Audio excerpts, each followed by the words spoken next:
Allah berfirman dalam Al-Quran, wa kadzalika ja'alnakum ummatan wasata litakunu syuhada'a 'alan nas wa yakuna ar-rasulu 'alaikum syahida. Saya jadikan kamu sekalian, Muhammad dan umatmu, sebagai umat yang modern, umat yang keren, umat yang berprestasi, umat yang bisa dibanggakan. Bukan umat pinggiran, bukan umat yang rendah, tapi umat yang mulia. Satu-satunya istilah dalam Al-Quran adalah ummatan wasaton. Nyun pangapunten, mohon maaf, tidak ada di dalam Al-Quran terminologi ummatan Islamiyah. Betul nonton? Gak ada itu. Begitu pula ummatan Arabiyah, gak ada itu. Umat Arab, umat Islam, gak ada. Yang ada ummatan wasaton. Itu ada itu. Kenapa? Litakunu syuhada'al nas, agar kamu sekalian berperan dalam kehidupan di masyarakat ini. Peran apa itu? Syuhudan dinian, peran agama. Syuhudan hadarian thaqafian, peran peradaban kebudayaan.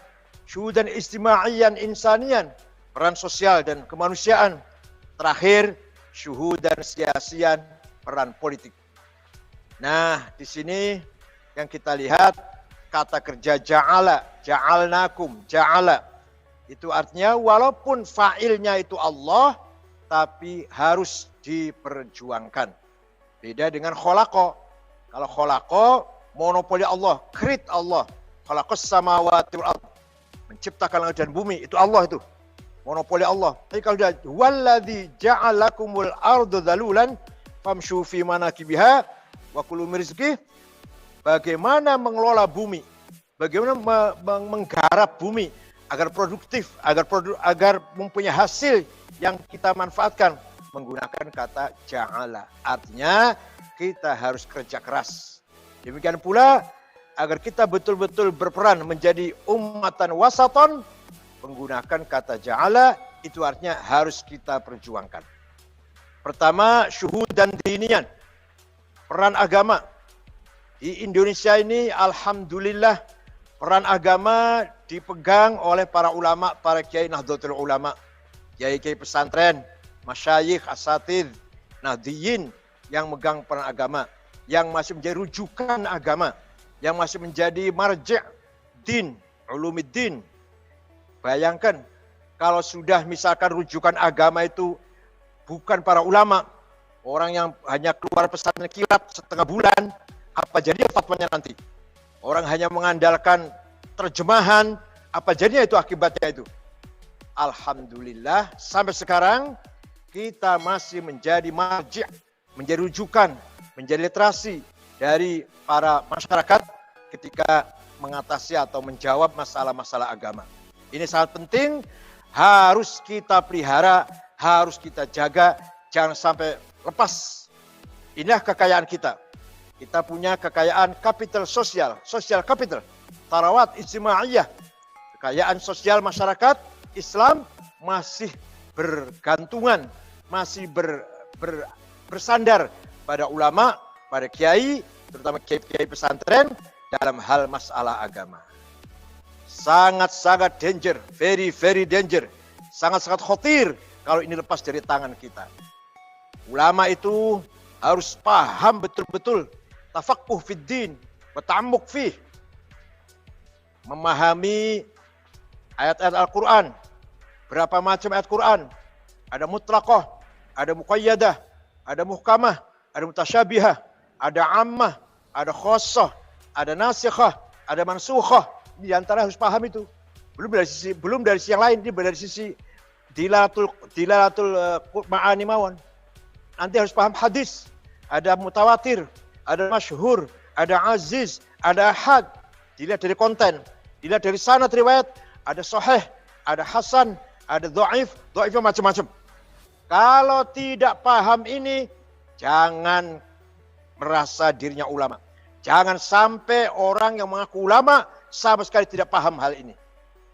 Begitu pula fikih, usul fiqh, ijma', qiyas dan seterusnya. Begitu pula ilmu mantik. jenis, fasal, nau, khosa, had, rasam.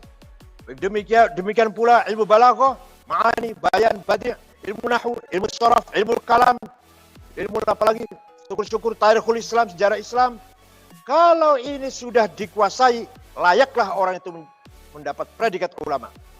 Bisa berperan dalam masalah agama. Kalau tidak, maka hancurlah, rusaklah mafahim diniyah di tengah-tengah masyarakat kita ini. Misalkan contoh, ada orang berceramah, ada orang dakwah atau khotib dalam Jumat yang disajikan hanya hudud, yang disampaikan hanya masalah-masalah jinayah. Pembunuh harus dibunuh lagi, pencuri harus potong tangan, yang zina harus dirajam, minum arak 40 disambung 40. Ini jangan dikira para kiai nggak ngerti. Para kiai pesan ngerti. Saya juga tahu kok. Di Fathul Mu'in ada, di Fathul Qorib juga ada. Tapi mengapa tidak kita sampaikan? Tidak selalu kita sampaikan. Tidak selalu kita dakwahkan hal itu. Tidak selalu kita sampaikan kepada publik. Kenapa? Karena kita mendahulukan husnul muasyarah. Kita memprioritaskan husnul muamalah, yaitu al-akhlaqul karimah. Sehingga ceramah kita, ceramahnya Kiai NU, tidak pernah atau tidak perlulah, tidak penting menyampaikan masalah-masalah jinayat itu. Yang bunuh lagi, yang zina dirajam, yang pencuri potong tangan. Nggak perlu dulu, nggak perlu. Belum itu. Nanti setelah umat Islam betul-betul mantap, baru boleh sampaikan. Nah, kenapa mereka? Mereka kalau ceramah kondisinya itu. Karena mereka menyampingkan akhlakul karimah. Menyampingkan, menyepelekan husnul muasyarah, husnul muamalah. Jangan dikira kiai nggak ngerti, tapi kiai nggak pernah ceramah masalah hudud itu, karena kita punya mendahulukan akhlakul karim. Itu namanya syuhudan dinian. Begitu pula dalam hal kisah-kisah atau memahami ayat-ayat Quran dalam yang menyampaikan tarikh-tarikh kisah-kisah, tidak disampaikan perangnya, peperangan para nabi, peperangan Rasulullah, peperangan Nabi Dawud, peperangan semua yang diceritakan perang saja. Tidak, tapi kita dahulukan, kita pentingkan nasrul akhlakil karimah. Bagaimana akhlak bisa dipahami oleh umat Islam atau masyarakat banyak. Bukan hanya cerita perangnya. Namanya syuhudan dinian. Syuhudan thaqafiyan wa hadarian. Pendidikan harus kita pegang. Pendidikan harus kiai-kiai NU yang pegang. Kalau tidak, maka nanti yang pinter hanya otaknya, tapi hatinya kosong.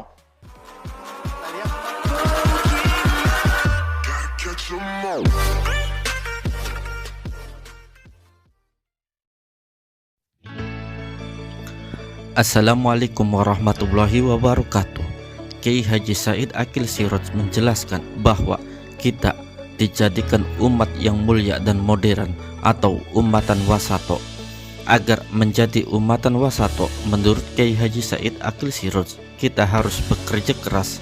Di antaranya yang pertama, supaya kita bisa berperan dalam memegang agama. Dan alhamdulillah kita masih bisa berperan dan memegang dalam hal agama, terutama para kiai-kiai di pesantren.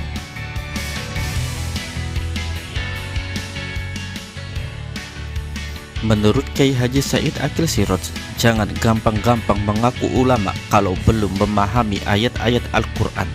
Karena ayat-ayat Al-Quran itu banyak macamnya, seperti ada ayat mutlaqoh, ada ayat muqayyadah, ada ayat muhkamah, dan juga ada ayat mutasabihah, ada ayat ammah, ada ayat khosoh, ada ayat mansuhah, dan juga ada ayat nasihoh.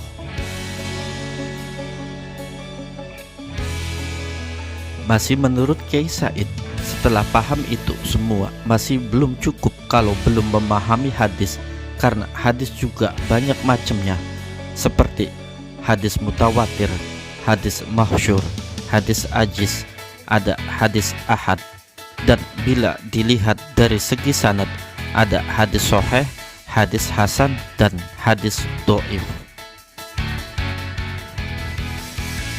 Dan masih menurut Kiai Haji Said Aqil Siraj, Itu semua belum cukup karena masih banyak ilmu seperti ilmu fikih, usul fiqh, tajwid, ilmu kalam, ilmu balaghah, ilmu mantek, ilmu nahwu shorof, serta sejarah Islam dan masih banyak yang lainnya.